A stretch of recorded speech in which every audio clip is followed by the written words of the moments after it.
Jadi kalau kita lihat kebun ini secara keseluruhan, itu sebuah kebun yang cukup diverse, ya. Ada titik-titik tempat di mana diversifikasi tadi atau keberagaman itu menjadi intens, ada tempat-tempat di mana itu menjadi kurang intens. Jadi ada tempat di mana kita misalnya menanam koro pedang, hanya koro pedang saja. Ada tempat-tempat di mana kita menanam kacang panjang, hanya kacang panjang saja. Tapi biasanya itu hanya kecil sekali, entah setengah bedeng atau satu bedeng. Di sampingnya sudah ada kacang, sudah ada bayam, sudah ada tomat, ada jagung, ada pepaya. Jadi kunci daripada sebuah sistem yang resilient, yang mempunyai daya tahan, yang mempunyai doa yang baik atau kebarokahan, itu adalah keberagaman.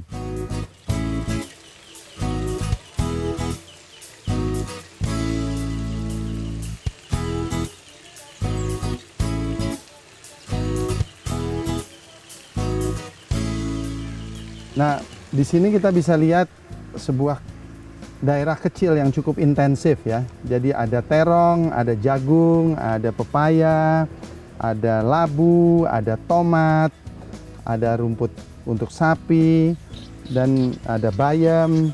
Dan ini daerah yang cukup intens, ya. Jadi ini terong juga sedang awal dari musim untuk dipanen, ya. Jadi kita bisa mulai memilih. Kita bisa menemukan terong-terong di sini.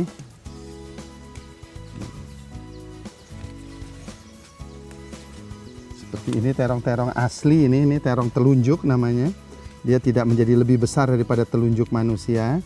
Kita dapat ini varietas dari Sumatera, lokal Sumatera, yang memang tidak menjadi besar, tapi rasanya enak sekali.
Ini botol jam.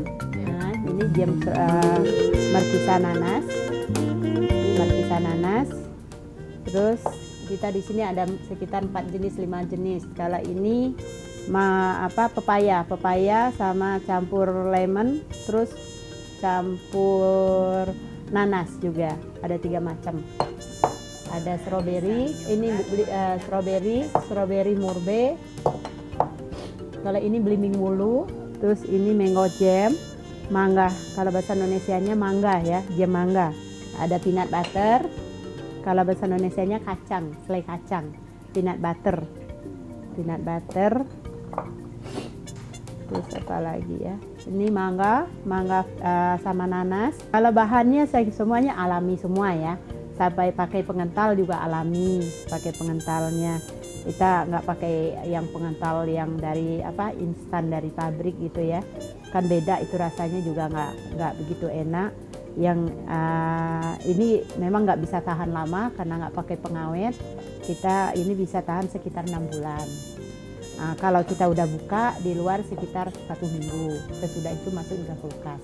Saya jual jual di sini di Bumi Langit, terus jual ke Milas. Yang saya buat sendiri kayak roti sama kalau sayur dari kebun, terong, bermacam-macam sayur di kebun. Ini karena kita belum nggak petik semua, cuman kita petik cuman ada terong aja. Sayurnya sebenarnya banyak macam-macam di kebun, nah, cuman terong aja gitu. Ini kalau roti ini, kalau ini namanya sourdough ya, roti yang dikecutin, yang diasamin. Ini roti lokal, sorghum yang saya tanam dari kebun. Nah, ini sorghum. Ini sorghum. Kalau ini dari bahan ubi ungu. Kalau ubi ungu bukan saya yang bikin, tepung karena teman. Nah, kalau kacang-kacangan ya ini. Yang ini dari kebun. Ini yang organik ya, kacang tolo yang biasa orang bikin brongkos, bikin sambal goreng. Terus ini kacang hijau yang panen waktu musim panas kemarin kan, organik. Ini yang dari kebun. Kalau ini semua bahan-bahan semua titipan dari teman gitu. Kami semua organik.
Kita mengkonsumsi lebih daripada yang menjadi hak kita.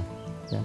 Jadi untuk bisa kembali menghadirkan alam sebagai produsen dari kebutuhan hidup kita, kita harus mempunyai sebuah pola konsumtif yang amat berbeda.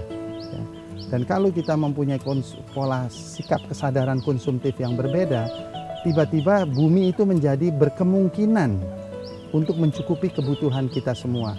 Bukan hanya kita, bahkan bukan dalam jumlah yang sekarang, bahkan jumlah yang lebih besar pun, 5 kali, 10 kali lipat dari jumlah manusia yang ada sekarang. Kalau dengan pola konsumsi yang berbeda, itu masih mungkin dipenuhi oleh bumi.